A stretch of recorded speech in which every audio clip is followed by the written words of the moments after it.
Bienvenidas y bienvenidos. Muy buenos días, ¿cómo están? Muy amables por estar allí, siempre desde muy temprano, acompañándonos en esa primera emisión de noticiero de Televen. Vamos a comenzar a trabajar una agenda que ya está en desarrollo, la del martes 5 de noviembre, un día muy importante en el escenario internacional, porque son las elecciones en los Estados Unidos. Ya sobre esto ofreceremos en el resumen y cuando entremos en los detalles algunos elementos importantes de lo que se está manejando en las últimas horas. Por lo demás, les invitamos a todos ustedes a que participen, interactúen, se vinculen con nosotros a través de la red social Instagram que colocamos desde este momento para todos ustedes. La red social cuya dirección es @el_noticiero Televen. Por allí pueden entonces, como dije, participar e involucrarse, sobre todo canalizar esas denuncias sobre servicios públicos, que siempre además tienen un complemento con los trabajos de investigación que realiza el equipo de periodistas del noticiero de Televen. Así que bueno, hecho esta introducción, vamos a comenzar entonces a ofrecer elementos importantes de la jornada del día de hoy, repito, martes 5 de noviembre. Pues bien, decíamos elecciones en los Estados Unidos. De acuerdo a la información que se conoce, más de 75 millones de personas han ya votado, han ejercido su derecho a través de lo que se llama el voto anticipado. Bueno, compiten Donald Trump y Kamala Harris. Las encuestas últimas, las que se conocen de último momento, apuntan a que siguen muy, pero muy injustos. Casi que un empate, como lo decíamos y comentábamos en el día de ayer. Empate técnico, con décimas, dependiendo de la jurisdicción, dependiendo de la localidad, dependiendo del estado federal donde se ejerce el voto. Recuerden que el sistema electoral de los Estados Unidos es muy particular. Se escogen con esa votación masiva delegados para un colegio electoral integrado por más de 500 y tantas personas. La cifra exacta no la tengo en este momento. 586 o 536. Bueno, eso lo podemos luego ofrecer con mayor precisión. Pero entonces esos delegados son los que en última instancia, ¿verdad?, escogen al nuevo presidente de los Estados Unidos. Ha ocurrido o han ocurrido casos que también hemos relatado acá de candidaturas, por ejemplo, la de Hillary Clinton, que sacó un número significativo de votos por encima de Donald Trump. Pero ¿qué ocurrió en el 2016? Bueno, que Donald Trump ganó las elecciones porque los colegios electorales, los delegados a los colegios electorales, fundamentalmente algunos estados como Florida, determinaron y orientaron pues la escogencia y la elección final de Trump como presidente de los Estados Unidos. Dicen que esta es la justa más estrecha de los últimos años, de acuerdo a los números y las investigaciones de opinión pública. Pues bien, ciertamente se apunta hacia ello. Realizan los candidatos, hay otros, ¿no?, aparte de Kamala Harris y Donald Trump, pero apuntan los candidatos a tratar de cautivar a los votantes que pueden ser determinantes, ¿verdad?, con su sufragio para la escogencia de delegados que irán a los colegios electorales o al gran colegio electoral para decidir quién será el primer mandatario de los Estados Unidos.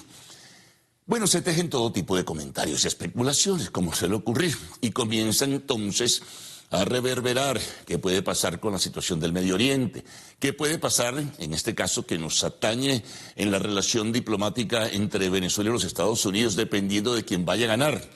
Por ello digo, se tejen todo tipo de conjeturas, interpretaciones, análisis, en fin. Algunos pueden acertar en el tiempo, otros sencillamente pues hay que desecharlos y descartarlos en última instancia.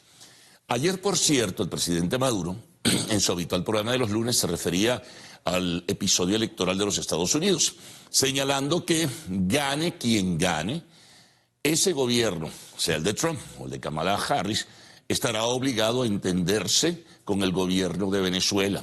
Bueno, evidentemente que hay razones, pudiera uno decir, de carácter pragmáticas, muy claras y definidas, que tienen que ver con los hidrocarburos, con el petróleo, que obliga de alguna forma, y por el contexto internacional, a que más allá de la tensión que ha existido en los últimos años entre los gobiernos de Washington y Caracas, pues ellos tengan de alguna forma, más allá de la rivalidad política pública, muy sotovoce, muy por debajo, muy por detrás de las cortinas, siempre tienden a entenderse porque los intereses muchas veces están por encima de cualquier cosa, y en este caso los intereses económicos y los intereses petroleros de los Estados Unidos están allí.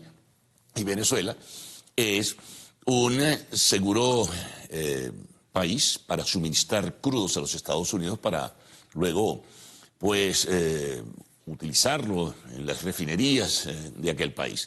Bueno, en fin, muchas cosas se dicen, están las licencias de por medio, está el tema de las sanciones, pero está la renovación de esas licencias a empresas petroleras de los Estados Unidos para que trabajen conjuntamente con PDVSA acá.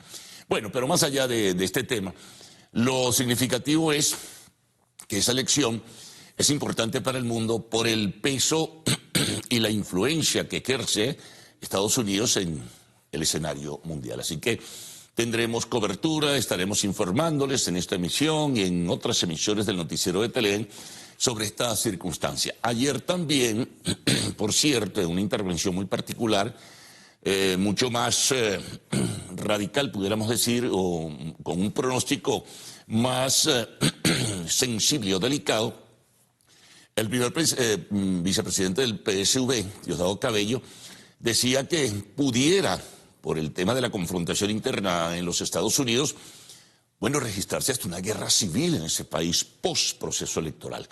Eso sí sería realmente una situación muy delicada, ¿no? Hay muchos temores por la reacción que pueda tener si perdiera Donald Trump las elecciones, así como ocurrió en el año 2020 cuando pierde con Joe Biden, que nunca quiso reconocer su derrota. Pero bueno, eso es harina de otro costal, como suele decirse. Esperemos que no se llegue a tal extremo, pero es delicado y hay que mantener un seguimiento de lo que es este proceso electoral. Bueno, seguimos. Ayer, por cierto, en su programa de los lunes, que transmite la televisión estatal, también Maduro se refería a la situación interna.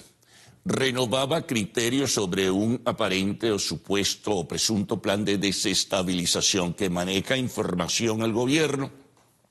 Uno debe imaginar que son los organismos de inteligencia que apuntan a sectores nacionales, pero también con apoyo internacional. Hablo nuevamente de la posibilidad de mercenarios que lleguen al país, al territorio venezolano, a generar situaciones de violencia. Entonces invitaba, pues, a la sociedad venezolana a estar alerta, al pueblo venezolano a estar alerta frente a cualquier situación irregular que pueda presentarse y que, bueno, invitaba a todos los factores también que le apoyan a estar muy pendientes de cualquier situación que puedan detectar. Bueno, continuamos. Ayer volvió la lluvia a ser de las suyas en la región capital y por supuesto con los efectos negativos que trae de avenidas, calles, autopistas llenas de agua y con un tránsito pesado y adicionalmente lo que ya se convierte en algo cotidiano. Se fue la luz en buena parte de la capital de la República, generando una gran incomodidad y por supuesto un gran disgusto en los habitantes del Distrito Capital, porque bueno, se hace ya regular una situación, apenas llueve y muchos sectores se quedan sin el servicio de energía eléctrica. Se logró recuperar con cierta prontitud, pero bueno, pasó lo que de costumbre suele ocurrir. Continuamos, nos ubicamos ahora en el estado Zulia. Allí las autoridades antisecuestro, encabezadas por la Guardia Nacional, lograron rescatar, afortunadamente, al ganadero zuliano Hernán López, cuyos captores estaban pidiendo desde hacía ya varias semanas hasta $5 millones, imagínense, por la liberación. Fueron detenidos por lo menos 3 de las personas en apariencia responsables del secuestro de este ganadero zuliano. Fue encontrado en el municipio Jesús María Semprún, con vida, eso es lo más importante, ¿no? Y se capturaron armas y demás, y estas personas pues serán detenidas, serán por supuesto que llevadas a los tribunales, previa imputación del Ministerio Público, ¿no? Porque han cometido un gravísimo delito. Vamos con la situación del dólar y la brecha cambiaria. Bueno, para que sepan, el cambio oficial, que es el que debemos utilizar, está en 42.58. 42.58. Hay que hacer oídos sordos al factor especulativo, a ese dólar del que se aprovechan muchísimos, sobre todo en la economía informal. Algunos han pecado en la economía formal y han tratado de aprovecharse de la situación, lo cual no es debido y la gente tiene que rechazar esa posibilidad. Incluso el que pueda trasladarse la tasa, aun cuando es una divisa oficial, en el contraste frente al bolívar, como es el euro, pues no es la que se utiliza como patrón de referencia para fijar precios. Ayer, por cierto, se pronunciaba la Asociación Nacional de Supermercados de Autoservicios, SANSA, invitando a los comerciantes formales a respetar la situación y señalando a su presidente que bajo ninguna circunstancia los supermercados utilizan otra tasa. Es el dólar la divisa de referencia en contraste con el bolívar. También en ese sentido había una invitación que hacía el presidente de la Cámara Venezolana de Comercio Electrónico. Allí se juega mucho, sobre todo en la economía informal, con el dólar paralelo, invitando a la gente que realiza operaciones digitales a realizarlo, compras, en este caso, bajo el patrón del dólar oficial que establece el Banco Central de Venezuela, que repito, para el día de hoy, martes 5 de noviembre, está en 42.58. Bueno, vamos con temas internacionales.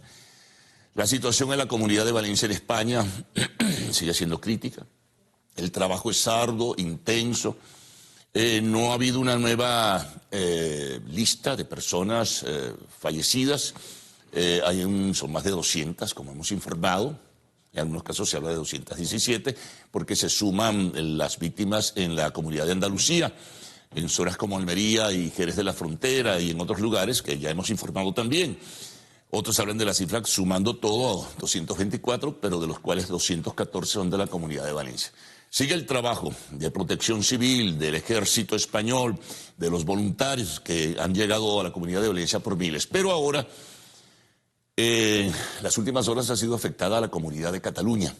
Y en este caso hubo suspensión de vuelos, atrasos en los vuelos en el aeropuerto del Prat, que es el más importante de esa comunidad, como también la suspensión del servicio de trenes. Hay vías obstaculizadas, el aeropuerto quedó lleno de agua en un buen sector, otras zonas han sido invadidas por las aguas, Tarragona, Barcelona, en fin. Entonces, esta dana y este temporal y esta borrasca ahora ya no viene del Mediterráneo, sino que viene del Atlántico, cruzando todo lo que es el territorio español, ha llegado al noreste de ese país. Así que bueno, y generando por supuesto el malestar y generando problemas, además de cuantiosas pérdidas. Claro, lo de Cataluña nada comparable con lo que ha ocurrido desgraciadamente en la Comunidad de Valencia. Otros temas que se conocen en el área internacional.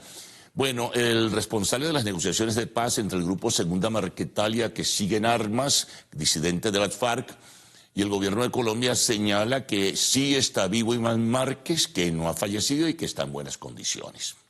Recuerden que acá, mientras tanto, hay conversaciones entre una delegación aquí en Caracas del Ejército de Liberación Nacional y el gobierno de Colombia. Tenemos también información que llega desde Siria, concretamente desde su capital Damasco, un bombardeo hacia lo que supuestamente era un centro de inteligencia del grupo Hezbollah. Fue atacado por la aviación israelí en Siria. Esto convierte pues el área, pues que no ha sido la primera vez por lo demás, pero convierte el área en una zona de altísima tensión. Y desde el lejano oriente se conoce que hubo nuevos disparos misilísticos, esta vez de largo alcance de Corea del Norte, sobre el mar del Japón. En cuanto a los deportes, bueno, habrá un segmento dedicado a ello, como siempre. Hay varias noticias, hay otros venezolanos, pero esta vez calificados y en la lista de probables ganadores del bate de plata en el béisbol de las Grandes Ligas. muy pendientes en este sentido. También de los resultados del béisbol profesional venezolano. Y hoy se reanudan algunos partidos, ¿verdad?, dentro de la fase eliminatoria, lo que llaman la liguilla, en el nuevo formato de la UEFA Champions League. El partido, en términos generales, que más despierta la atención es en el Santiago Bernabéu, el Real Madrid contra el AC Milan. Así que muy pendiente.